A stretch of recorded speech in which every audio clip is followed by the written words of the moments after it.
ମାମା ଆଜି କାଇଁ କଲରା ଚିପ୍ସ କଲନି, କଲରା ଭାଜିଦେଲ।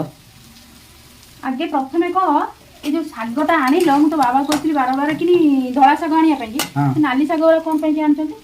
ମୁଁ କହିଲି ଧଳା କୋଶଳା ଟିକେ ନାକୁ ଆଣିବ, ନାଲି ଶାଗ ଗୁରା କଣ ନେଇକି ପଳେଇ ଯାଇଛନ୍ତି। ମୁଁ କଣ ଜାଣିଛି, ମତେ ବାବା ଦେଲେ ଯୋଉ ଶାଗ ମୁଁ ସେଇ ଶାଗ ନେଇକି ଆଇଲି।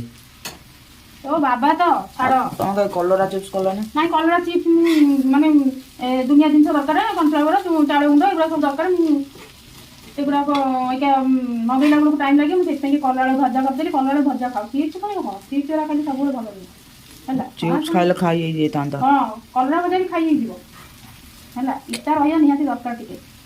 ତମେ କଣ ନାଲି ଶାଗ ଖାଇବନି ନା କଣ? ନା ମୁଁ ଖାଇବିନି, ଆଉ କଲରା ଭଜା ହେଇଛି ମୁଁ ଆରାମସେ ଖାଇବି। କଲରା ଚିପ୍ସ କଲେନି। କଲରା ଚିପ୍ସ ଏବେ ବା କରିଥିଲି। ତମେ କହିଲ କଲରା କରିବ ମାନେ ଚିପ୍ସ କରିବ। ଚିପ୍ସ ସବୁବେଳେ ଗୋଟେ କଣ ଚିପ୍ସ କରିବି? ମୋ କଲରା ଭଜା ଭଲ ଲାଗେ ନା ଚିପ୍ସ?